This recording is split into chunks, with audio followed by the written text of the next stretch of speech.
warahmatullahi wabarakatuh. Alhamdulillah hamdan tayyiban mubarakan fi kama yuhibbu rabbuna wa yarda. Allahumma shalli ala Muhammad wa ala ali Muhammad.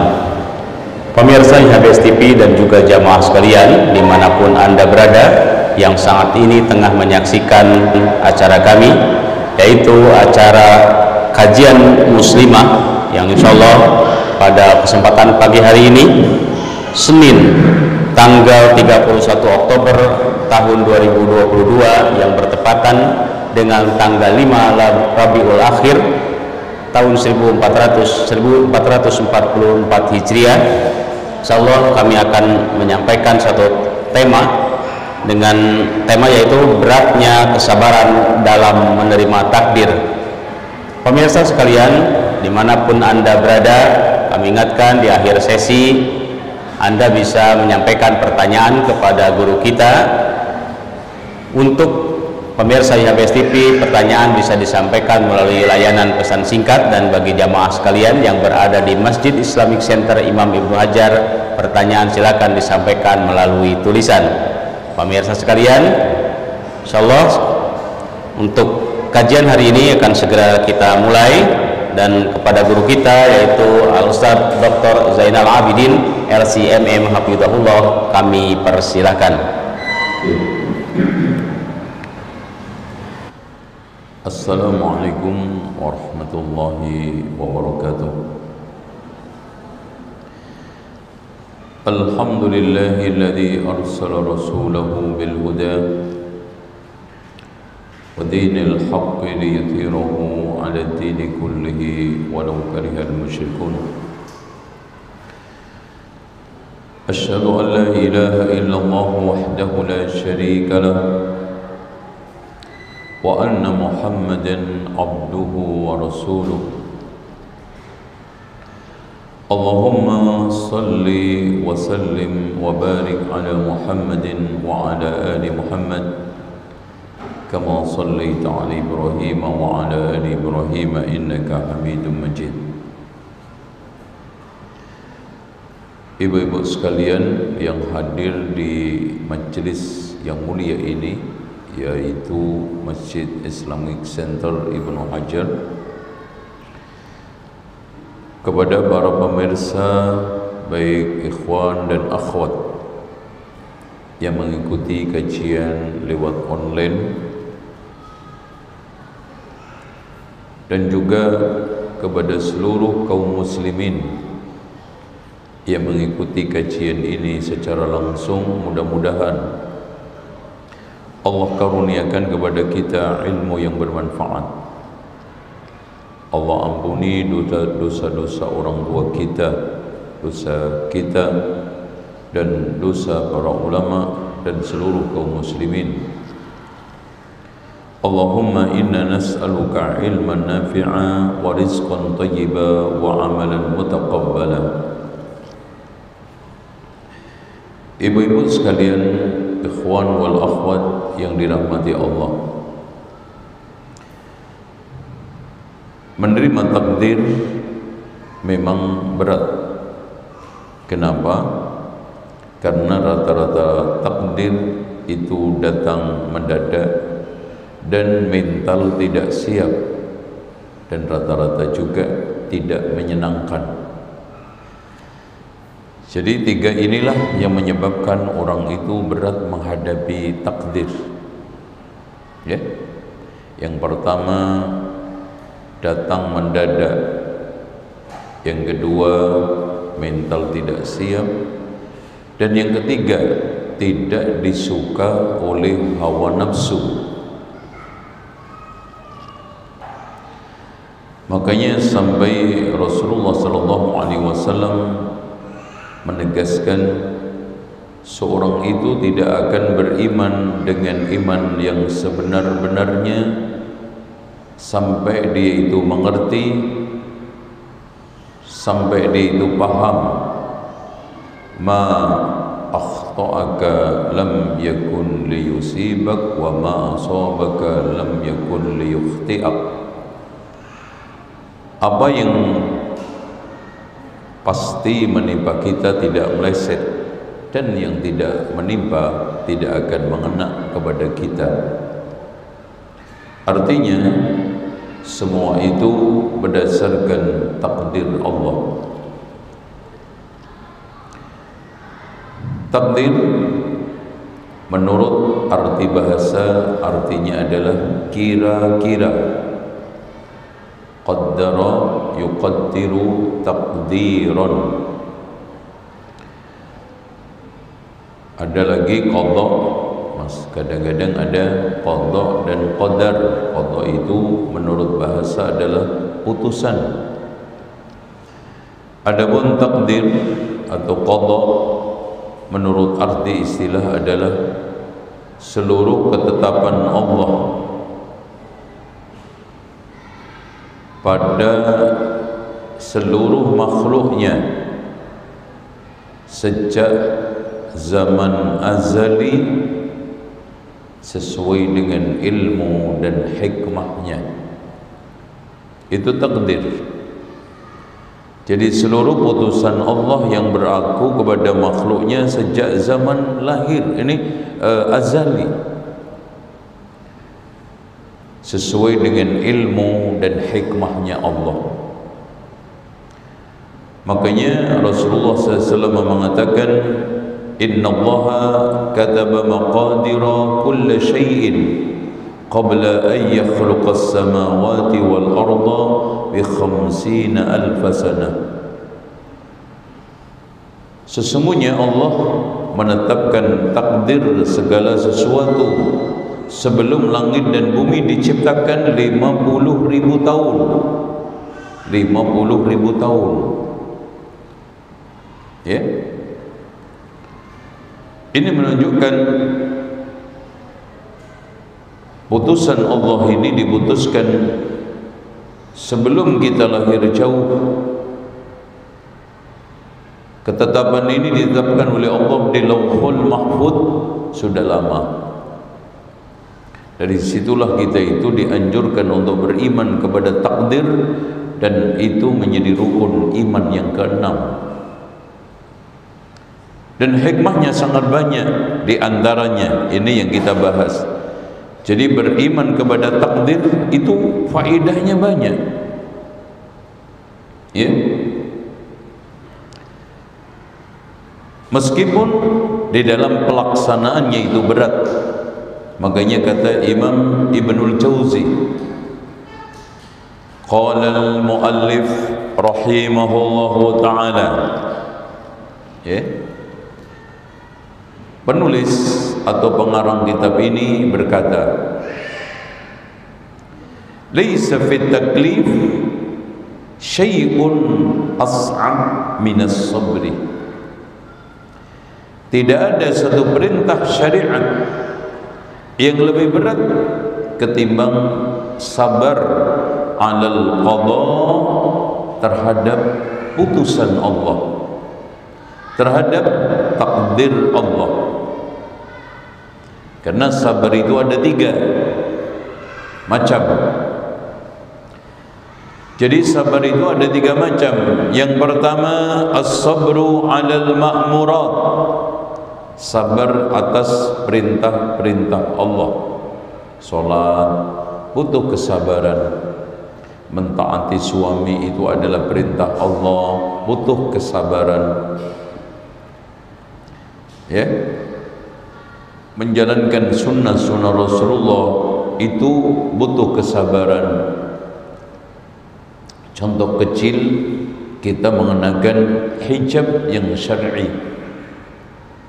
Laki-laki menerapkan sunnah, ya, memelihara jenggot, tidak isbal, ini semuanya butuh kesabaran. Kemudian as-sabru 'alal manhiyat.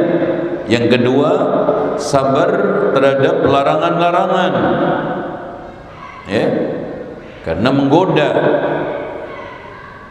Ini bersabar untuk meninggalkan riba, bersabar untuk meninggalkan profesi yang haram, bersabar untuk, ya, tidak melanggar aturan-aturan Allah di dalam masalah muamalah, yang itu kadang-kadang menggoda karena kaitannya dengan uang. Sabar untuk tidak mendengarkan musik, ya, macam-macam larangan Allah itu sangat banyak. Itu semua di dalam rangka untuk apa? Membersihkan manusia dari kekotoran batin, perilaku, dan juga pikiran. Karena maksiat itu mengotori batin, mengotori hati, mengotori pikiran. Nah, yang ketiga, as-sabru 'alal maqdurat, yaitu sabar terhadap takdir. Kita ditakdirkan oleh Allah lahir mungkin tidak sesempurna orang lain, butuh kesabaran. Kita ditakdirkan oleh Allah di dalam masalah harta tidak secukup orang yang ada di sekitar kita, butuh kesabaran. Kita ditakdirkan oleh Allah sulit untuk mencari jodoh, sabar. Kita ditakdirkan oleh Allah akan sakit yang bertahun-tahun, dibutuhkan kesabaran. Yang itu kecelakaan, yang itu mungkin kebakaran, yang mungkin berbagai macam musibah yang menimpa kita, dibutuhkan kesabaran. Terus wala fihi afdal minar ridha bihi, yang lebih hebat lagi bukan hanya sabar. Kalau sabar atas keputusan Allah itu wajib, tetapi ridha, nah ini ridha terhadap putusan Allah itu adalah keutamaan. Jadi kalau sabar terhadap takdir Allah itu adalah kewajiban, kalau ridha terhadap putusan Allah itu keutamaan. Artinya kita lebih unggul, kita lebih utama, kita mendapatkan berbagai macam kelebihan. Ridha. Jadi bukan hanya kita itu sabar terhadap motor kita hilang, tetapi ridha, ya Allah, udahlah, memang motor itu bukan rezeki saya, ya. Dompet hilang, alhamdulillah ketemu ATM-nya, uang isi mungkin 700, mungkin 1 juta atau lebih. Ya Allah, saya ridha menjadi sedekah saya, ya. Kalau dia angen-angen terus nggak kena-kena, balik enggak, kecut iya, hati juga apa, ngenes. Apalagi belum nanti nyumpahin orang yang mengambil. Itu udah, ya Allah, ini memang bukan rezeki saya, selesai. Karena siapa yang meninggalkan sesuatu karena Allah, ridha terhadap putusan Allah, maka Allah akan ganti dengan ganti yang lebih baik, ya. Makanya di sini wa ammas sabru fahuwa fardun, sabar akan ketetapan Allah adalah kewajiban. Wa ammar ridha, adapun ridha terhadap putusan Allah adalah fahuwa fadlun, keutamaan. Wa innama sa'ubas sabru, kenapa sabar itu sulit? Kata Imam Ibnul Jauzi, ya, tolong diperhatikan. Li'annal qadar yajri fil aghlab, karena rata-rata takdir itu terjadi bimakruhin nafsi, tidak disukai oleh nafsu, ya. Pengennya orang itu kan punya paras yang cantik, ternyata tidak. Pengennya orang itu hartanya tidak berkurang, ternyata dicolong maling atau mungkin jatuh miskin. Pengennya orang itu eksis terus kedudukannya, ternyata pensiun atau ternyata dimutasi, nggak enak. Walaysa makruhun nafsi yaqifu 'alal marda wal adha fil badan, Ya, yang tidak disukai oleh nafsu itu bukan hanya sakit, gangguan-gangguan, diledek orang, direndahkan orang, bukan itu aja. Bal huwa yatanawwa, bahkan bermacam-macam. Hatta yatahayyara al-aqlu fi hikmati juryanil aqli. Saking banyaknya takdir-takdir yang tidak menyenangkan tersebut, hingga akal itu mencari-cari hikmahnya itu tidak sampai. Kenapa ya begini? Kenapa ya begini? Itu kadang-kadang kita nggak menemukan jawaban. Contoh, kenapa orang kafir itu banyak yang kaya-kaya, sementara Muslim itu miskin? Itu kan, anak kan sudah rajin sholat, ngaji sudah, zikir sudah pagi sore, kok masih diuji oleh Allah? Nah, itu. Ini ada orangnya nggak, Pak? Ada? Halo? Sepi banget ya. Berarti Masya Allah ini kalau enggak ngantuk memperhatikan berarti ya. Diminum dulu, Bu. Masya Allah ya. Paham nggak yang saya sampaikan tadi? Ngomong apa gue tadi? Oke ya, Insya Allah yang penting paham. Jadi masalahnya kadang-kadang akal ini belum menjangkau. Kenapa Allah menguji saya seperti ini? Kenapa orang yang nggak sholat lebih lancar usahanya, yang sholat terpuruk ekonominya? Hah? Kenapa sekarang ini yang subhanallah ya, kerjaannya maksiat, terus kemudian hari-harinya tidak melaksanakan sunnah Rasulullah, tapi apa-apa lancar, dimudahkan oleh Allah, ngurus ini lancar, mencari kerja mudah, mencari jodoh gampang. Saya yang rajin sholat, saya yang menegakkan sunnah, kenapa ya ngurus ini ngurus itu sulit ya? Sampai mau mendaftarkan sekolah anak saja sulit ya. Belum lagi penyakit silih berganti masuk, bukan keluar ya. Ini kadang-kadang dibikin oleh setan, makin kita itu terpuruk dengan dimunculkan was-was. Kalau begitu kayaknya Islam ini nggak bener. Nah, udah mulai. Apalagi kita melihat fenomena dan fakta orang-orang kafir menguasai kaum muslimin. Ya, di Rohingya kaum muslimin lemah. Di tempat ini dibantai, di sini tertekan, macam-macam.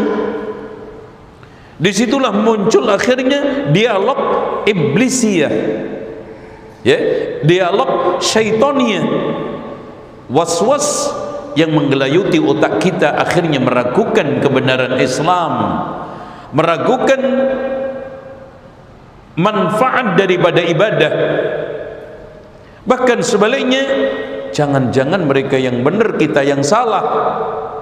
Jangan-jangan agama mereka itu yang benar, agama kita ini sesat.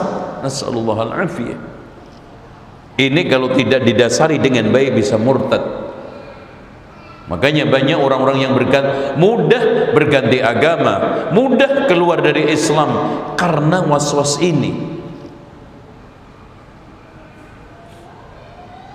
Oleh karena itu, Bapak Ibu sekalian yang dirahmati oleh Allah, untuk melenyapkan syubhat tersebut, untuk supaya kita tidak tenggelam di dalam was-was sehingga kita menyalah-nyalahkan Islam, menyalahkan diri kita, memuji orang-orang yang tercela di hadapan Allah, membanggakan orang-orang yang terhina di hadapan Allah, dan bahkan kagum dengan orang-orang yang sekarang ini terkutuk di hadapan Allah. Makanya pahami dua alasan ini. Kenapa orang yang fasik, orang kafir lebih jaya? Kenapa orang-orang yang enggak sholat lebih sukses? Kenapa orang-orang yang ahli maksiat urusannya serba lancar, diberikan oleh Allah kemudahan? Jawabannya dua. Yang pertama, bayanu sababi i'ta'il kafir wal 'asi. Ketahuilah kemudahan dan kelancaran urusan yang diberikan oleh Allah kepada ahli maksiat atau orang kafir, dan kejayaan ekonomi, menjadi orang kaya nomor satu, menjadi orang terkenal, dan yang lainnya. Semua itu kata Allah di dalam surat Ali Imran ayat 178, innama numli lahum liyazdadu isma. Innama numli lahum, kami berikan semua itu agar mereka makin bertambah dosa, makin bertambah maksiat, makin bertambah pelanggaran. Alhamdulillah, kita diberikan oleh Allah berbagai macam ujian dan cobaan agar kita makin dekat kepada Allah, akan tinggi derajatnya, makin kita itu bertambah pahala. Makanya Rasulullah SAW mengatakan, Inna Allaha idha ahabba qawman ibtalahum. Allah itu kalau sayang sama hambanya sering diuji. Jadi ujian itu, kata Rasulullah, terus menerus menimpa seorang mukmin sampai nanti keluar dari dunia tidak membawa dosa sama sekali.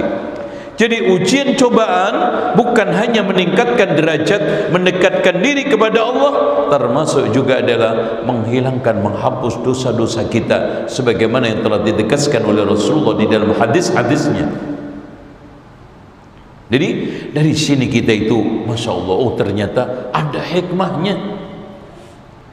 Sementara kemuliaan akhirat bagi seorang mukmin itu lebih utama daripada kemuliaan dunia yang sementara. Ya, kenikmatan akhirat itu lebih langgeng daripada dunia. Ya, kemudahan, pertolongan Allah nanti di akhirat itu lebih penting bagi seorang muslim ketika dikumpulkan di mahsyar. Ketika manusia berprinsip nafsi, ngurusin diri sendiri masing-masing, saat itu Allah memudahkan urusan kita, saat itu Allah menolong kita, maka kita akan akhirnya, ya Allah, bersyukur. Apa sih sekarang ini keutamaan harta melimpah kalau akhirnya dia jauh dari Allah? Apa sih sekarang ini kebanggaannya harta yang nanti suatu ketika dalam hitungan tahun, bahkan mungkin bulan, bahkan mungkin hitungan hari dia tinggalkan, tidak tahu nanti untuk rebutan anak cucunya. Sementara iman kita menyelamatkan kita di akhirat. Makanya yang kita mohon kepada Allah, Allahumma inna nas'aluka imanan la yartad. Ya Allah, saya memohon kepadamu iman yang tidak pernah murtad, wa na'iman la yanfad, nikmat yang tidak pernah habis, wa murafaqata Muhammadin sallallahu alaihi wasallam fi a'la jannatil khuld. Kadang-kadang kita itu terkesima, ini orang mudah sekali melakukan maksiat, ghibah sana sini, fitnah sana sini, kok eksis ya? Tapi saya ini nggak pernah ghibah orang, nggak pernah fitnah orang, kok begini-begini aja.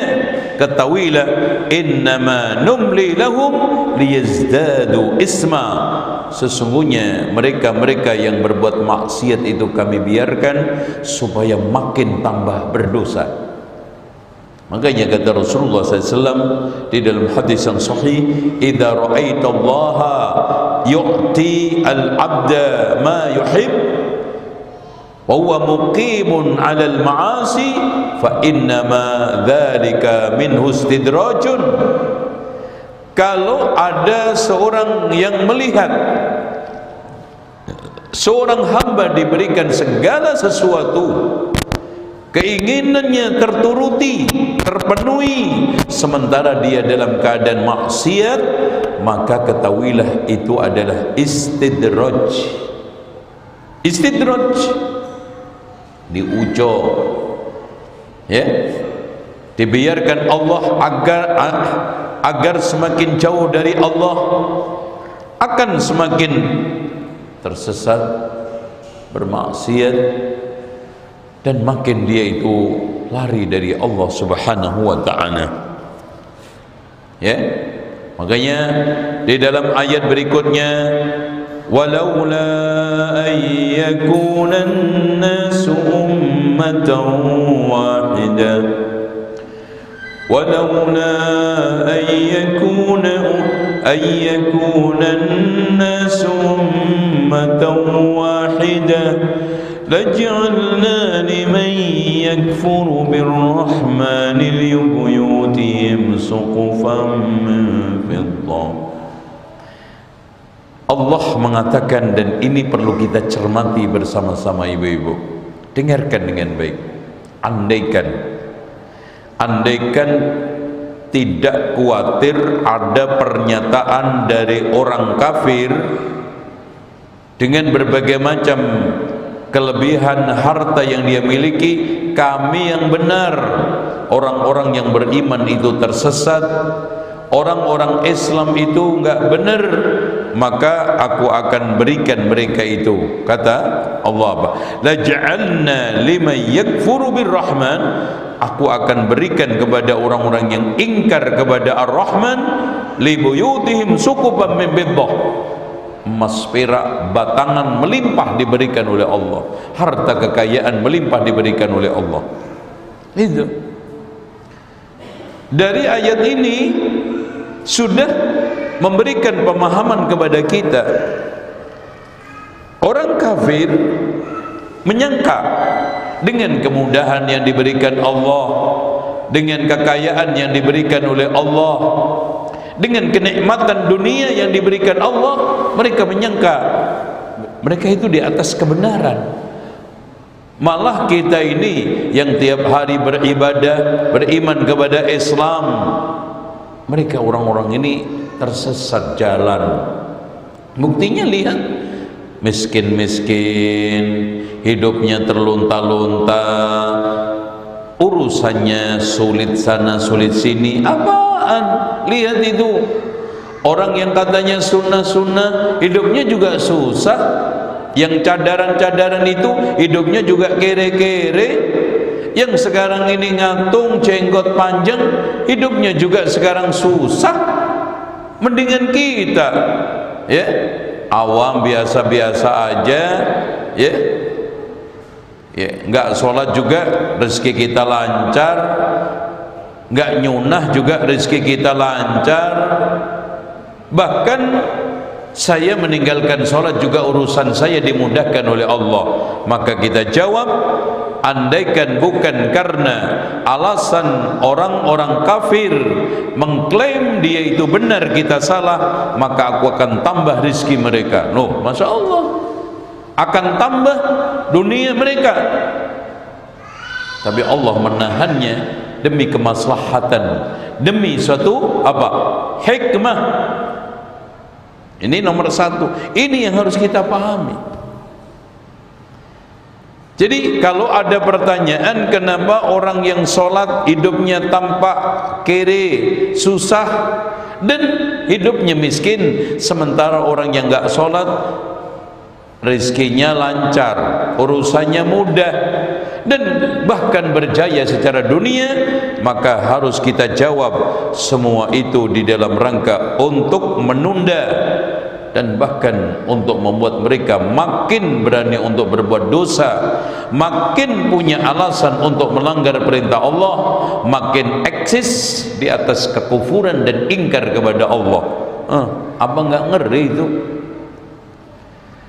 Makanya Allah mengatakan di dalam surat Al-Isra ayat 16, wa idza aradna an nuhlika qaryatan, kalau kami ingin menghancurkan, menimpakan bencana satu negeri, amarna mutrafiha, kami berikan keleluasaan harta, melimpahnya kekayaan bagi tokoh-tokoh, fafasaku fiha, akhirnya mereka melakukan berbagai macam kefasikan. Akhirnya Allah adab bersama-sama yang tokohnya dan yang umatnya, nasallallahu al-afiyah.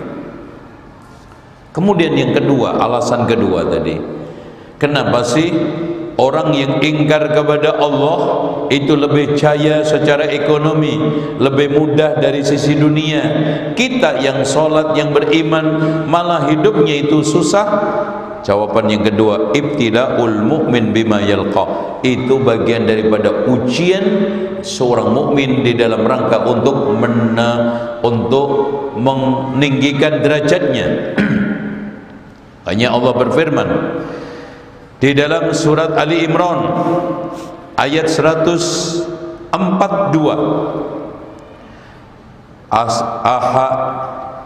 am hasibtum an tadkhulul jannata walamma ya'lamillahu alladhina jahadu minkum. Ya, apakah kalian menyangka kalian itu masuk surga tidak akan mendapatkan satu ujian? Enggak mungkin. Surat Al-Baqarah ayat 214, am hasibtum an tadkhulul jannah, apakah kalian mengira masuk surga, walamma ya'tikum mathalul ladzina khalu min qablikum, apakah kalian mengira masuk surga tanpa perjuangan, tanpa tantangan, tanpa ujian? Orang-orang zaman dulu itu diuji. Nabi Nuh diuji, Nabi Ayub diuji, ya, Nabi Lut, Nabi Ibrahim diuji sampai dibakar. Massadhumul ba'sa wadh-dharra wa zulzilu. Jadi mereka mengalami berbagai macam penderitaan, perjuangan berat, bahkan guncangan-guncangan hebat, tapi mereka tetap istiqamah. Ditambah lagi di dalam firman Allah surat At-Taubah ayat 16, am hasibtum an tutraku, apakah kalian menyangka setelah beriman dibiarkan, tidak ada ujian? Enggak mungkin. Setiap segala sesuatu ada kenaikan kelas, pasti ada ujian. Kalau kita ingin naik kelas di dalam surga kita, kebaikan kita, iman kita, pasti diuji oleh Allah. Am hasibtum an tutraku, apakah kalian menyangka kalian ingin naik kelas, enggak ada ujian? Kalian ingin naik derajat, tidak ada cobaan? Kalian ingin imannya lebih kuat, hijrahnya lebih mantap, tidak ada ujian? Enggak mungkin. Ya, walamma ya'lamillahu alladhina jahadu minkum. Setelah Allah memberikan satu bukti, ya, fakta, orang-orang dulu diuji oleh Allah Subhanahu wa taala. Mereka berjihad, berjuang, ya, perih untuk mempertahankan keimanannya, untuk mempertahankan istiqamahnya, perih. Umat-umat dulu itu mengalami perjuangan berat untuk mempertahankan istiqamahnya dia di atas sunnah, untuk mempertahankan iman dia di atas Islam, supaya dia tidak lepas, ya, rintangan, tantangan dan fitnah dia hadapi. Makanya kata Muawiyah ibn Abi Sufyan, lam yabqa minad dunya illa bala'un wa fitanun, tidaklah tersisa dari dunia ini kecuali cobaan dan fitnah. Wa a'iddu lil bala'i sabra, siapkan untuk menghadapi cobaan itu kesabaran. Sabar. Makanya orang yang nanti diapresiasi oleh Allah di surga, diberikan salam oleh para malaikat, adalah orang siapa? Yang sabar. Salamun alaikum bima sabartum fa ni'ma uqbad dar. Salam sejahtera atas kalian akibat kesabaran kalian, dan inilah sebaik-baik tempat untuk berakhir, istirahat dari berbagai macam kesulitan. Udah di surga kita mendapatkan kemudahan, kenikmatan abadi, ya, berbagai macam keadaan yang bahagia, menyenangkan, tanpa ada noda sama sekali apa ujian, cobaan, kesulitan. Itu surga. Selagi kita itu masih tinggal di dunia, maka ujian itu akan menghampiri kita. Makanya Bu, ketika Imam Ahmad ditanya oleh anaknya, wahai bapakku, kapan kita itu istirahat dari cobaan dan ujian hidup? Apa kata Imam Ahmad? Wahai anakku, kita tidak akan istirahat dari cobaan dan ujian sampai kaki kanan kita menginjak pelataran surga. Allahu Akbar. Itu, ya, ini yang harus kita miliki. Wa amma sunnatu, adapun sekarang dalil-dalil dari sunnah bahwa keadaan semua ini yang diberikan oleh Allah bukan suatu penghinaan tetapi kemuliaan. Ujian-ujian ini untuk meningkatkan derajat, dan kita jangan sampai iri dengan orang-orang kafir yang diberikan oleh Allah limpahan harta, kejayaan dunia, kemudahan urusan dunia. Kita jangan sampai tergiur. Pahami firman sabda Rasulullah. Pernah ibu-ibu, Rasulullah tidur di atas tikar yang sangat sederhana, membekas di tubuhnya, ya, baret-baret gitu, ya. Fabaka Umar ketika itu menangis. Waqala, dia mengatakan, Kisra wa Qaisar fil hariri wad dibaj, ya Rasulullah. Raja-raja Persia Romawi mengenakan pakaian dari sutra tebal dan sutra tipis, bergelimang harta dan juga dandanan yang keren, tampilan yang menawan.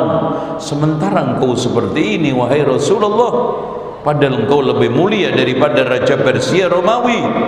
Apa kata Rasulullah kepada Umar bin Khattab, ibu-ibu? Afi syakkin anta ya Umar, apakah kamu ragu terhadap kebenaran Islam ini, wahai Umar? Masya Allah. Jadi diberikannya harta dan juga tampilan yang menawan kepada orang-orang kafir tidak menunjukkan kebenaran agama mereka dan kesalahan, kebatilan agama kita. Bahkan Rasulullah menegaskan, meneguhkan imannya Umar. Afi syakkin, apakah kamu ragu terhadap keimanan, keislaman dan kebenaran Islam hanya karena dunia? Orang kafir lebih kaya daripada kita, orang kafir lebih mudah urusan dunianya daripada kita, mereka kaya, kita miskin. Apakah karena itu kita akhirnya ragu-ragu akan kebenaran Islam? Tidak. Ala tarda an takuna lana al-akhirah, wahai Umar, apakah kamu enggak senang, enggak bangga, enggak puas kita memiliki akhirat? Walahumud dunya, mereka hanya memiliki dunia. Ya, udah itu. Kita memiliki akhirat, kita akan memiliki rumah lebih jauh mewah daripada mereka, memiliki pakaian yang lebih menawan daripada mereka, kita akan memiliki ketenangan, kebahagiaan lebih tinggi daripada mereka di akhirat nanti. Makanya Rasulullah SAW mengatakan, ad-dunya sijnul mu'min, dunia itu penjara buat orang mukmin, wa jannatul kafir, surga buat orang kafir. Wa amal qaul, di sana juga ada ucapan Rasulullah, itu keadaan Rasulullah. Sekarang ucapan Rasulullah, lau anna dunya, andaikan dunia, tusawi indallah janaha ba'udatin, sama dengan atau sebesar nilainya satu sayap lalat, satu sayap nyamuk, masaqa kafiran miha syurbata ma'in, Allah enggak akan memberikan minum setetes pun orang kafir. Andaikan Bu, andaikan dunia seisinya ini ada harganya di hadapan Allah sebesar sayap nyamuk, nyamuk bukan lalat, nyamuk, andaikan, maka Allah akan pelit, tidak akan memberikan minum setetes pun buat orang kafir.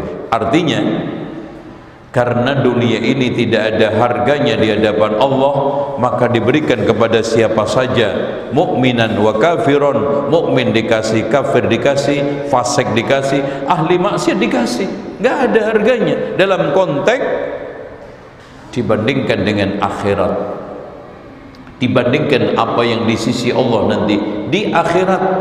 Bukan berarti kita meremehkan dunia, tidak.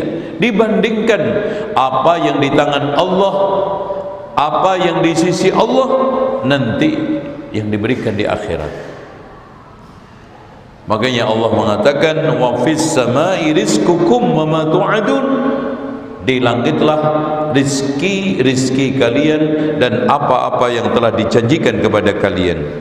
Wa ammal aqlu fa innahu yuqawwi asakir as-sabri bi junudin.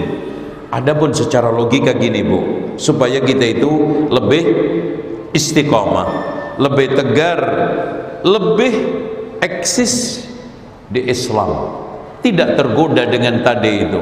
Kenapa orang yang nggak sholat lebih lancar rezekinya? Kenapa saya kok sakit-sakitan udah gitu miskin padahal rajin sholat? Kenapa orang-orang fasik, orang-orang yang sekarang ini kelakuannya nggak benar, urusannya lebih mudah, cari kerjaan lebih mudah? Secara logika begini, supaya kita kuat, ayyakul qad sabata indi bil adillatil qati'ah, telah tetap berdasarkan dalil-dalil qat'i, hikmatul muqaddir, tentang hikmahnya yang menetapkan takdir, yaitu Allah. Fala atrukul asla ats-tsabit, saya tidak mungkin meninggalkan itu hanya karena omongan orang tadi. Kenapa orang kafir lebih, kenapa orang mukmin begini, kenapa orang yang enggak sholat lebih kaya, orang yang sholat miskin. Udah, itu saya tinggalkan, saya enggak hiraukan. Allah telah menjelaskan kepada saya, innama numli lahum liyazdadu isma, mereka saya biarkan supaya makin sesat, makin berbuat dosa, makin jauh dari Allah. Udah, kita bersyukur.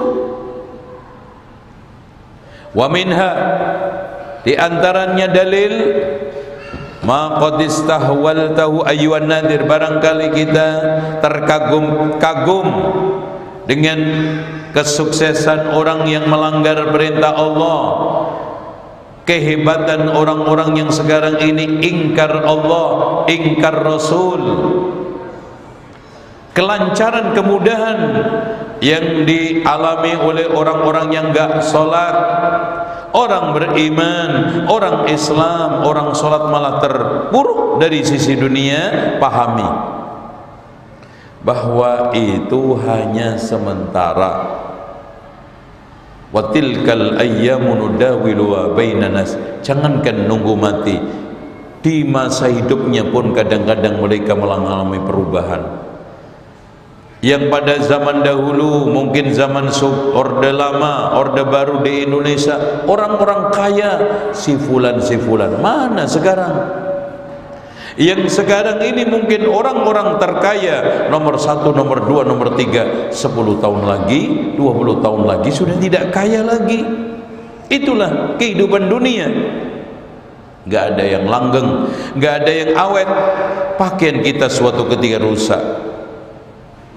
Dan perlu diketahui juga, Bu, meskipun mereka diberikan limpahan harta, itu zahir saja, tetapi sebetulnya Allah berikan rata-rata kemiskinan rohani, kemiskinan hati, kesempitan apa? Rohani mereka. Meskipun dunia diluaskan, tetapi iman dia, hati dia, rohani dia itu sempit. Dan ibu-ibu, orang mukmin di dalam dunia ini ibarat bekerja di sawah. Tidak patut orang bekerja di sawah dandan menor ke salon kemudian cocok tanam. Biarlah tubuh ini belepotan dengan kotoran. Biarlah sekarang ini saya tidak bersih, saya bahkan kena kotoran tanah, debu dan yang lainnya, karena saya sedang menanam. Nanti setelah masa tanam selesai dan panen, disitulah kita mulai dandan, disitulah kita mulai menikmati hasil. Di akhiratlah nanti kita akan berdandan lebih perlente, lebih bagus daripada nanti di dunia. Karena di dunia ini kita seperti bekerja di sawah, sedang bercocok tanam. Wajar orang yang di sawah bekerja pakaiannya kotor, tidak bersih, dilihat orang itu lusuh. Tapi nanti kita di akhirat, ad-dunya sijnul mu'min, dunia ini adalah penjara mukmin, wa jannatul kafir. Dan nanti kita di akhirat dikatakan oleh Allah Subhanahu wa taala menjadi orang-orang yang terhormat, menjadi orang-orang yang hebat. Itu. Jadi jangan minder. Jangan sekarang ini kecil hati. Jangan menyalah-nyalahkan Islam. Jangan menyalah-nyalahkan Allah. Kita sekarang ini belepotan tanah sementara, kita tampilannya letek sementara, karena memang sedang bekerja. Kita sedang di sawah, cocok tanam. Insya Allah nanti kalau sudah masa cocok tanam selesai, menghasilkan buah yang siap dipetik dan dipanen, maka pada saat itulah kita menikmati ranumnya buah-buahan, kemudian kita jual, lalu kita belikan pakaian sebagian, kita buat untuk kosmetik sebagian. Nanti di akhirat insya Allah seperti itulah. Dengan demikian tidak ada sesuatu yang harus kita sesali. Kalau memang kita sekarang ini susah demi kemuliaan akhirat, tidak ada yang harus kita ratapi. Kemiskinan kita, kekurangan kita, selagi nanti kita itu mendapatkan kebahagiaan, kenikmatan abadi nanti di akhirat. Dan ibu-ibu sekalian, terakhir Allah Subhanahu wa ta'ala ketika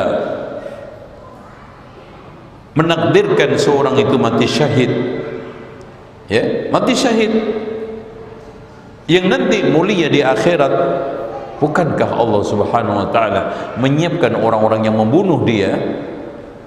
Allah menyiapkan Abu Lu'lu'ah al-Majusi untuk membunuh Umar supaya dia itu masih syahid. Allah menyiapkan Abdurrahman al-Ghafiqi untuk membunuh Ali bin Abi Thalib. Dan Allah menyiapkan raja yang bengis untuk membunuh Yahya ibnu Zakaria. Semuanya itu supaya dia itu masuk Islam, ya, maksudnya Ibnu Muljim, ya, yang membunuh Ali, supaya masuk surga. Salahnya di mana? Allah menyiapkan raja bengis untuk membunuh Yahya dalam rangka memuliakan Yahya di akhirat nanti. Begitulah ibu-ibu, Allah sejenak menguji kita dengan kesulitan, karena Allah telah menyiapkan kemudahan nanti di akhirat. Allah sekarang ini menguji kita dengan kemiskinan dalam rangka Allah menyiapkan kecukupan, kekayaan, kemewahan nanti di akhirat. Sabarlah untuk sementara. Di dalam perjalanan ini susah, kita suatu ketika akan masuk hotel bintang 5. Biarkan sekarang ini angin menerpa kita di dalam perjalanan ini. Debu-debu padang pasir menimpa pakaian kita sehingga kotor, sehingga tampak di depan orang hidupnya kita kunyel, ledak, susah.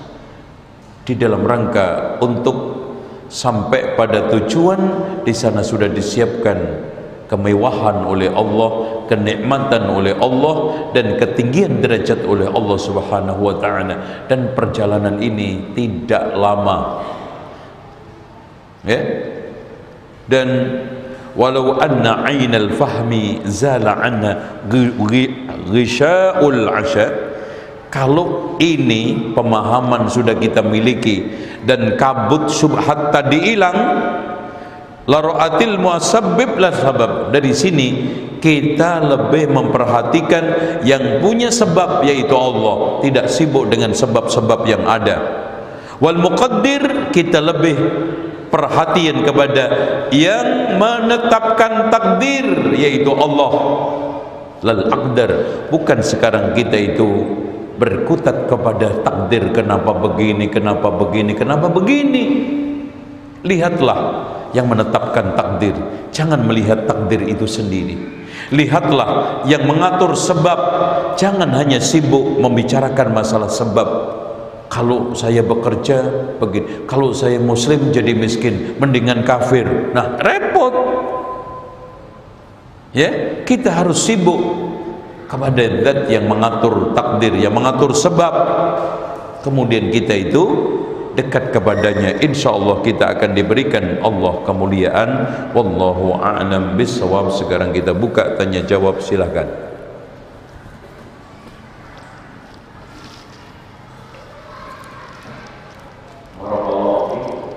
Ilmu dan nasihat yang sudah Ustaz sampaikan. Para pemirsa sekalian dan juga jamaah yang berada di Masjid Islamic Center Imam Ibnu Hajar, kita akan memasuki sesi tanya jawab, dan insya Allah sudah banyak pertanyaan masuk ke panitia.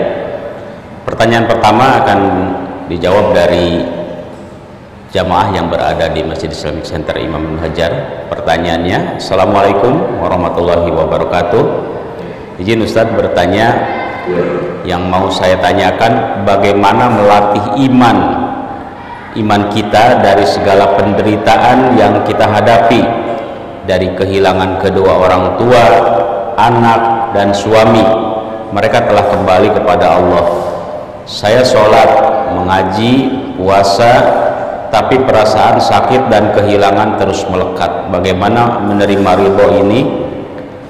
Terima kasih. Tadi sudah kita tegaskan bahwa innallaha idza habba qauman ibtalahum. Allah itu kalau sayang sama hambanya akan sering diuji.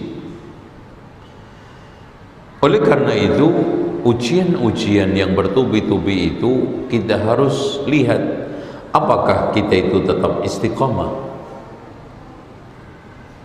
ataukah kita itu malah frustasi, putus asa, sehingga kita itu keluar dari Allah, sehingga kita tidak mendapatkan pertolongan dari Allah, sehingga kita itu makin terpuruk.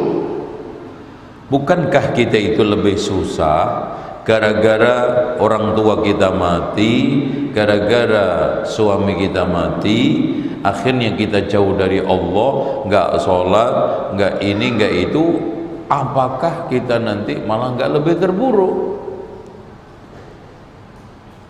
Apakah kita dengan tidak sholat akan selesai urusan kita, ataukah kita itu akan mendapatkan solusi ketika kita itu tetap sholat meskipun ujian itu berat?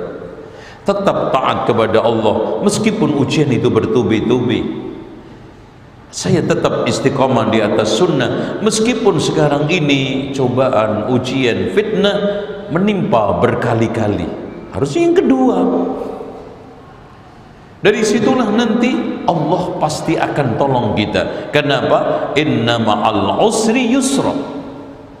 Sesungguhnya setiap kesulitan itu ada kemudahan. Bahkan Rasulullah mengatakan lan yaghlibul usru yusra ini. Gak mungkin ada satu kesulitan mengalahkan dua kemudahan. Gak mungkin. Satu kesulitan, satu kemudahan. Bahkan kalau kita itu rasakan nikmat yang diberikan oleh Allah, banyak nikmat ini yang datang tanpa kita minta. Banyak kelebihan-kelebihan yang pertolongan yang diberikan Allah tanpa kita itu minta, tanpa dari usaha kita. Bahkan Ibnu Qayyim mengatakan begini, Bu. Ini perhatikan. Setiap menjalankan perintah Allah pasti menghadapi ujian. Dan makin dia itu berat ujiannya, maka akan makin tinggi juga pertolongan dan juga imbalannya. Dan makin kita itu serius di dalam melaksanakan perintah Allah dan larangannya secara zahir batin, maka ujiannya pun akan makin berat secara zahir batin. Tetapi perlu diketahui juga kelembutan, pertolongan dan kasih sayang Allah juga makin tinggi, makin besar. Itulah makna daripada firman Allah, inna ma'al usri yusra, in tansurullaha yansurkum. Kalau kalian menolong Allah, Allah akan menolong kalian. Itulah makna hadis Rasulullah, ta'arraf ilallahi fir raha ya'rifka fis syiddah. Kenalilah Allah dalam keadaan nyaman, enak, nikmat, Allah akan kenal kamu dalam keadaan susah. Dan hidup ini tidak lepas dari kesulitan. Bahkan sejak lahir kita sudah menghadapi kesulitan. Buktinya ketika anak itu lahir, nangis apa ketawa, Bu? Ada orang bayi lahir langsung hahaha, nggak mungkin nangis karena dia menghadapi kesulitan. Kemudian nanti mulai berjalan, merangkak, jatuh bangun, menghadapi kesulitan. Mulai berjalan, jatuh, ketatap, kebentur, kesulitan. Akan makin besar, akan menghadapi kesulitan. Sampai kesulitan alam kubur, kesulitan mahsyar. Maka ta'arraf ilallahi firraqa, kenalilah Allah dalam masa nyaman, dalam masa enak. Kita dikenali Allah, ditolong Allah, diperhatikan Allah pada masa-masa sulit dan susah. Gitu caranya. Jangan kita sekarang ini jatuh miskin, malah jauh dari Allah, tenggelam di dalam maksiat. Ada yang sekarang narkoba, ada yang mabuk-mabuk, ada yang sekarang mengganti aktivitas sholat dengan lantur jalan di mana, pindah dari kafe satu ke kafe lain. Ini bukan solusi, ya, itu caranya. Dan ketika kita itu dekat dengan Allah, memperbaiki ibadah kita, tauhid kita, taubatan nasuha, insya Allah Allah akan ganti dari semua itu. Wallahu a'lam bishawab. Ada lagi? Atas jawabannya, semoga bisa diambil hikmah serta faedahnya bagi penanya, khususnya umumnya bagi kita semua. Baik Ustaz, untuk selanjutnya pertanyaan kedua. Pertanyaannya, bismillah Ustaz Afwan, bagaimana cara bersabar untuk mengatasi anak yang suka membantah atau melawan perintah orang tua? Syukran. Pertama, kita harus paham, tidak ada sesuatu yang permanen pada perilaku anak. Disitulah pentingnya pendidikan. Pendidikan itu membentuk perilaku permanen mapan pada anak. Makanya yang kedua, bagaimana kita itu tidak tenggelam dalam ratapan keluhan, tetapi kita sekarang serius mendidik anak. Ya. Jadi kita ini jangan biarkan mendidik anak itu di tengah perasaan. Ayo coba baca buku bagaimana untuk menghadapi anak yang susah diatur, susah untuk dibangunkan sholat. Itu ada bukunya, itu ada solusinya. Jangan kita itu tenggelam di dalam perasaan, di dalam kedukaan, sedih. Kenapa anak saya begini? Tanpa melakukan usaha untuk mencari solusi. Di antaranya kita ngaji seperti ini, dapat solusi. Ikut seminar pendidikan anak, ada parenting, ada buku dibaca. Kebanyakan orang tua ya, itu rata-rata males baca buku, males untuk mencoba mencari solusi secara ilmiah, cuman ngandelin marah-marah sama perasaan. Aduh Pak, perasaannya udah nggak kurang-kurang. Ya perasaannya ibu. Kalau dilihat secara kacamata ilmu banyak kurangnya, perasaannya aja orang tua nggak kurang-kurang. Sudah jenuh, sudah capek, ya tiap hari saya udah marah, tapi anak nggak berubah-ubah. Sudahkah kita itu mendekatkan kepada Allah secara sungguh-sungguh, memohon kepada Allah anak ini supaya dapat hidayah? Sudah berapa kali kita itu mengikuti parenting seminar tentang pendidikan anak? Sudah berapa buku yang kita baca tentang masalah-masalah kaitannya pendidikan anak? Coba jawab. Kalau itu belum dilakukan secara maksimal, jangan menyalahkan anak, salahkan diri Anda sendiri. Wallahu a'lam bishawab. Selanjutnya pertanyaan dari pemirsa IHBS TV di Tangerang. Pertanyaannya, Ustadz izin bertanya. Alhamdulillah keluarga kami sedang belajar istiqomah di atas sunnah. Bagaimana menyikapi orang yang sering menyindir kami dengan keadaan kami tentang gak pernah shopping, gak mau sering kumpul-kumpul? Yang pasti kami sebagai ibu rumah tangga selalu di rumah. Ini pun juga disindir. Syukran atas jawabannya Ustaz. Memang itulah yang dikatakan oleh Rasulullah, al-mu'minu alladhi yukhalitun nas wa yasbir ala adahum khairun min alladhi la yukhalitun nas wa la yasbir ala adahum. Orang mukmin yang sabar atas gangguan manusia itu lebih baik daripada bergaul nggak sabar. Bergaul sabar atas gangguan manusia itu lebih baik. Oleh karena itu di sini prinsipnya, kata Imam Ibnul Hazm, man qaddara nafsahu alla yatakallamu alaihi nas fahuwa majnun. Barang siapa yang menempatkan dirinya tidak akan pernah diomongi orang, sejatinya dia itu orang gila. Orang gila yang tidak diomongin orang begini begitu. Orang gila yang sudah permanen tidak akan menjadi bagian daripada sosial. Selagi ibu bapak waras dan menjadi bagian sosial, pasti itu semua kita akan lalui. Ya pengen aman hidup di hutan sendirian, ya monyet nggak bakal gibah kita, hewan-hewan hutan juga akan nyaman dengan kita, kita juga nyaman dengan mereka. Apa mungkin juga? Bahkan kata Imam Ibnu Hazm, mending dalam hidup ini diomongin orang daripada dipuji-puji. Kalau diomongin ada pada diri kita buat koreksi, dan itu kita akan mendapatkan kebaikan. Kalau dipuji, sombong, akhirnya kita ujub, kita mendapatkan dosa. Apalagi sekarang ini difitnah. Kita difitnah orang itu mendapatkan pahala tanpa keluar keringat. Siapa yang tidak butuh kecuali orang-orang majnun, kata Imam Ibnul Jauzi, Ibnu Hazm.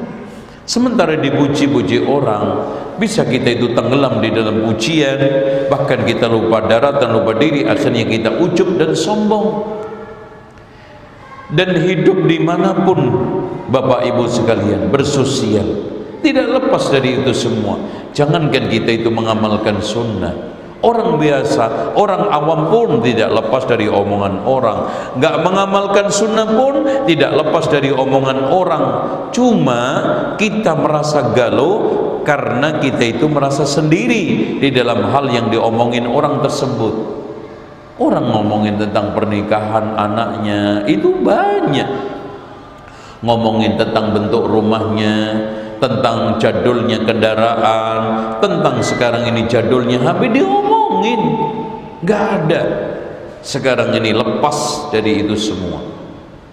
Ya, dengan demikian prinsip siapa yang menyangka selamat dari omongan orang, maka dia sejatinya adalah orang majnun, yaitu gila.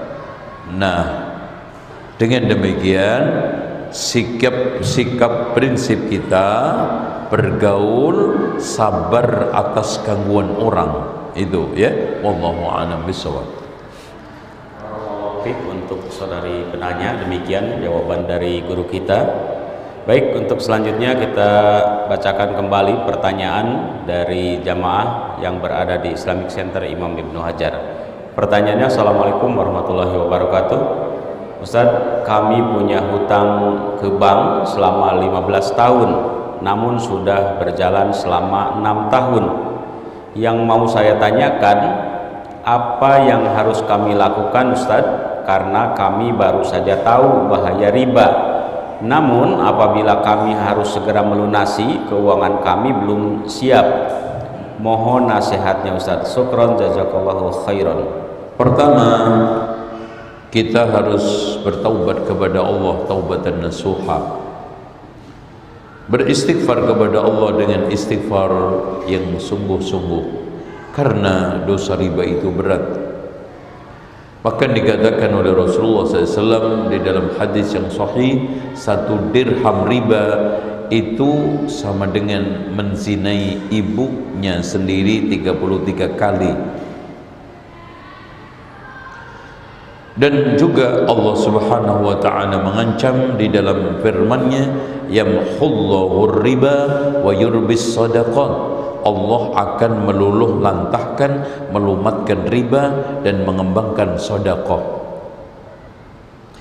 Terus langkah yang kedua, kita harus lunasin, kita harus selesaikan. Karena kalau kita tidak menyelesaikan, melunasi, madaratnya lebih besar. Madarat lebih besar. Mungkin harta benda ibu disita dan mungkin bunganya makin hari makin bertambah. Ya, yang tidak kalah pentingnya ibu bisa diperkarakan masuk penjara dan yang lainnya. Ya, habis setelah itu selesai, maka kita hentikan secara total, putus secara total dengan riba. Karena ketika orang bertaubat, itu yang dilarang adalah menerima, memakan. Tapi kalau menyelesaikan, apalagi dengan resiko-resiko tersebut, maka kita harus selesaikan sampai tuntas. Kecuali kalau ibu begitu saja datang, selesai, bank tidak memperkarakan, bunga dinyatakan hilang, dan juga tagihan-tagihan dinyatakan nol, itu soal lain. Wah, itu baik banget si banknya. Tapi rata-rata ibu akan pasti dikenakan penalti kalau tertunda, dan itu akan menambah bunga berbunga. Ibu akan disita harta kekayaan yang ada, dan itu akan lebih mudarat. Dan ibu akan bisa terkena pidana, itu juga akan lebih mudarat. Oleh karena itu, demi kemaslahatan, demi menyingkirkan madarat mafsadah, berdasarkan kaidah fikih, darul mafasid muqaddamun ala jalbil masalih, menolak bahaya itu harus lebih didulukan daripada menghadirkan maslahat, maka harus diselesaikan sampai tuntas. Wallahu a'lam bishawab. Ustadz, semoga bisa bermanfaat untuk penanya. Baik, untuk selanjutnya pertanyaan yang akan saya bacakan, pertanyaan dari pemirsa IHBS TV yang sudah masuk ke panitia. Pertanyaannya, Bismillah. Assalamualaikum Ustadz, mana yang harus dipilih, merawat suami yang sakit atau mencari nafkah, karena seorang istri saat ini menggantikan suami mencari nafkah? Afwan dan syukran atas jawabannya. Hadirin sekalian, ini adalah ujian yang dilalui banyak orang. Ini ujian dilalui oleh Ayub sama istrinya, Nabi Ayub sama istrinya. Dan apa yang dilakukan oleh istrinya Nabi Ayub alaihissalam, dia harus merawat suaminya yang sakit parah. Bahkan makan harus disuapin, sholat harus disiapkan, ke tempat-tempat buang hajatnya pun harus dituntun. Tapi dalam satu waktu juga istrinya Nabi Ayub itu harus mencari nafkah, tapi ternyata bisa ditunaikan dengan baik, penuh dengan kesabaran dan penuh dengan ketabahan. Bahkan suatu ketika, suatu ketika istri Nabi Ayub sudah habis daya upayanya untuk mencari nafkah. Di hari itu sudah tidak menemukan. Kalau sekarang mungkin dengan kerja serabutan atau apapun mungkin mudah, zaman dulu tidak mudah. Akhirnya terpaksa menjual rambutnya, pulang-pulang gundul. Akhirnya Nabi Ayub marah. Ya, dia bersumpah, kalau seandainya nanti saya diberikan oleh Allah kesembuhan, kamu saya akan pukul. Itu pun ternyata hadirin sekalian dikabulkan oleh Allah. Wadrib biha wala takhnath, pukul dia wahai Ayub, dan jangan melanggar sumpah kamu. Subhanallah. Coba bayangkan bagaimana ketegaran, kekokohan seorang istri seperti istrinya Nabi Ayub. Mungkin saat kita berbicara ujian dan kesabaran sakit, yang dominan diceritakan adalah kesabaran Nabi Ayub alaihissalam, dan itu memang betul. Tetapi ketegaran, kesabaran, keistiqomahan istri Nabi Ayub perlu diteladani oleh semua wanita yang mendapatkan ujian yang mirip, dan bahkan mungkin tidak separah ujian yang dihadapi oleh Nabi Ayub, tidak separah ujian yang dihadapi oleh istrinya Nabi Ayub alaihissalam. Ya. Terus kemudian yang kedua, kalau kita sekarang mendapatkan kemudahan ekonomi, otomatis merawat secara maksimal itu lebih baik.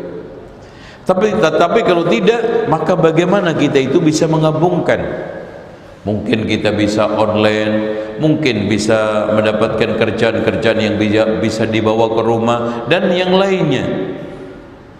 Begitu juga suaminya juga harus memahami, harus mentolerir kekurangan-kekurangan istri di dalam pelayanan, karena dia harus melakukan dua hal sekaligus.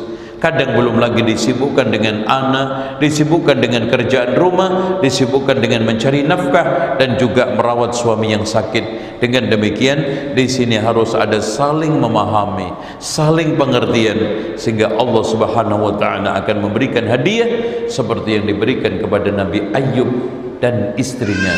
Wallahu a'lam bishawab. Allahu fiik.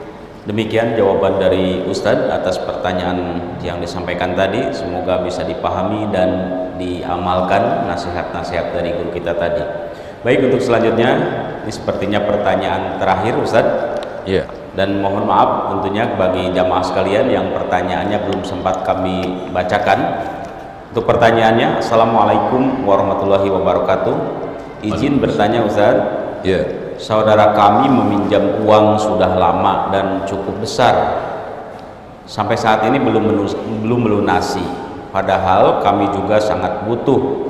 Sudah diusahakan, sudah diingatkan, tapi alasannya tidak punya uang. apakah kami harus bersabar sementara kami juga butuh untuk kehidupan sehari-hari? Doa apa yang bisa kami panjatkan supaya saudara kami bisa melunasi hutangnya? Syukran, jazakallahu khairan. Baik. Ketika kita mendapatkan hutang, mendapatkan orang yang meminjam kita, maka di sini memang harus siap dengan berbagai macam plan A, plan B, plan C. Plan A, uang itu kembali, dan alhamdulillah. Plan B akan dikembalikan dalam waktu yang lama. Plan C bahkan hilang sama sekali. Dan ketahuilah, nafsul mu'min mu'allaqatun bidaini hatta yudha'an. Jiwa seorang mukmin itu tergadai oleh utangnya sampai dia bayar. Jadi seandainya itu tidak dibayarkan di dunia, maka Allah akan bayarkan nanti di akhirat. Makanya sampai di dalam hadis itu ada seorang yang muflis, bangkrut, membawa pahala sholat, puasa dan yang lainnya. Ternyata ditagih ini itu akhirnya habis. Ya, makanya Rasulullah Shallallahu Alaihi Wasallam menganjurkan kepada kita untuk menunaikan hak-hak. La tu'addunnal huquqa ila ahliha yaumal qiyamah, karena kalian akan menunaikan hak-hak itu di hari kiamat. Hatta tuqada syatul jalha bi syatil qarna, sampai nanti Bu, Allah akan adili kambing yang tumrukan, diambil haknya, kambing yang tanduknya lengkap dengan tanduknya yang cacat. Subhanallah. Tidak ada sesuatu yang akan ditelantarkan oleh Allah, disia-siakan oleh Allah. Dengan demikian Rasulullah sampai tidak mau menyolati orang yang punya utang 2 dinar karena perkara itu. Dan akhirnya ditanggung oleh Abu Qatadah, dinarani aliyya ya Rasulullah, 2 dinar saya yang nanggung wahai Rasulullah. Akhirnya Rasulullah menyolatinya. Langkah yang kedua, kita harus sekarang ini mencoba untuk berbesar pikiran. Kalau itu rezeki saya, maka akan kembali di tangan saya. Kalau tidak, itu akan kembali di akhirat. Allah akan ganti lewat yang lainnya. Itu aja. Kan saluran rezeki itu banyak. Allah menghendaki A, tidak B. Allah menghendaki C, tidak D. Itu Allah yang mengatur kita. Karena Allah berfirman, nahnu qasamna bainahum ma'isyatahum, kamilah yang membagi-bagi saluran rezeki. Ada yang dilewatkan pertanian, ada yang dilewatkan perdagangan, ada yang dilewatkan karyawan atau pegawai negeri swasta, ada yang dilewatkan dapat hadiah, ada yang dilewatkan warisan, ada yang dilewatkan dapat harta karun, ada yang dilewatkan macam-macam. Ya, intinya wa may yattaqillaha yaj'al lahu makhraja wa yarzuqhu min haitsu la yahtasib. Barang siapa yang bertakwa kepada Allah, Allah akan berikan ya jalan keluar dari kesulitan dan diberikan rezeki tanpa disangka-sangka. Takwa yang paling penting. Toh yang penting begini Bu, sekarang saya masih diberikan oleh Allah kemudahan. Allah masih memberikan saya saluran yang lainnya. Alhamdulillah saya dapat orderan ini, alhamdulillah saya dapat jatah ini. Jangan hanya terfokus pikiran kita, rezeki saya itu hanya uang yang di tangan saudara saya, rezeki saya itu yang dibawa orang ini, orang itu. Jangan. Coba buka, di sana ada peluang, di sana ada ini. Udahlah, ini saya anggap simpanan saya nanti di akhirat. Insya Allah seperti itu. Walaupun begitu, ibu tetap usahakan untuk pinjam, untuk nagih, untuk telepon dan yang lainnya. Nah, doa apa? Ibu sering-sering, rajin-rajin baca doa. Allahumma aghnina bihalalika an haramik wa bifadlika amman siwak. Allahumma aghnina bihalalika an haramik wa bifadlika amman siwak. Insyaallah Allah akan berikan rizki yang melimpah, ganti yang lebih baik tanpa kita sangka-sangka. Ditambah lagi setiap sholat subuh kita membaca doa, Allahumma inna nas'aluka ilman nafi'a wa rizqan thayyiba wa amalan mutaqabbala. Insyaallah dengan dua doa itu Allah akan berikan jalan keluar dan kemudahan biiznillah. Demikian, tafadhal. Demikian jawaban dari Ustaz atas pertanyaan dari jamaah tadi. Baik Ustaz, mohon untuk diberikan kesimpulan dari apa yang disampaikan pada kesempatan pagi hari ini. Dipersilakan. Baik. Sebelum kita meninggalkan tempat ini dan menutup kajian, saya bikin closing statement bahwa kesabaran itu berat. Tidak ada yang bisa memanggul kecuali akal sehat. Akal yang bisa memetik hikmah dari takdir yang terjadi, putusan Allah. Dan ketika ada godaan syaitan waswas, kenapa orang kafir diberikan limpahan harta? Kenapa orang ahli maksiat yang enggak sholat diberikan kemudahan urusan? Tapi saya mukmin muslim kok malah miskin, apa-apa susah? Maka jawablah, pertama, Allah berikan itu semuanya di dalam rangka untuk makin parah kesesatannya, dosanya dan pelanggarannya. Yang kedua, tidak mungkin orang mukmin itu lepas dari ujian, ya. Dan perlu juga diketahui bahwa secara keadaan Rasulullah kondisinya kalau dibanding-banding selevel dengan Rasulullah lebih susah. Tetapi apakah itu menimbulkan keraguan-raguan sehingga kita mengatakan agama mereka benar, agama yang dibawa oleh Rasulullah salah, sesat? Tidak. Jangan sampai terjadi itu.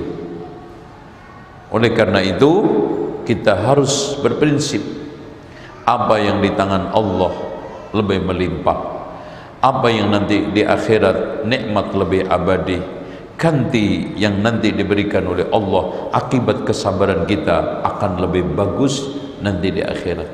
Dengan cara seperti itu akan kita tetap istiqomah. Justru innallaha idza ahabba qauman ibtanahum, Allah itu kalau sayang sama hambanya sering diuji. Bahkan orang mukmin mengalami berbagai macam cobaan ujian sampai kaki kanannya masuk ke pelataran surga. Dari situlah sudah selesai. Ad-dunya sijnul mu'min, dunia ini adalah penjara buat orang mukmin. Wa jannatul kafir, surga buat orang kafir. Demikian kita tutup dengan doa kafaratul majlis. Subhanakallahumma wa bihamdika asyhadu an la ilaha illa anta astaghfiruka wa atubu ilaik. Wa sallallahu ala Muhammadin wa ala ali Muhammad walhamdulillahi rabbil alamin. Wassalamu alaikum warahmatullahi wabarakatuh. Waalaikumsalam warahmatullahi wabarakatuh. Pemirsa HBS TV dan juga jamaah yang berada di Islamic Center Imam Ibnu Hajar, demikian kajian yang telah disampaikan oleh guru kita Al-Ustadz Dr. Zainal Abidin LCMM Hafizahullah. Dan untuk selanjutnya semoga kita bisa bertemu di kesempatan yang akan datang, dan mudah-mudahan ilmu yang sudah diberikan oleh beliau bisa bermanfaat bagi kita semuanya. Terima kasih. Billahi taufiq wal hidayah. Wassalamualaikum warahmatullahi wabarakatuh.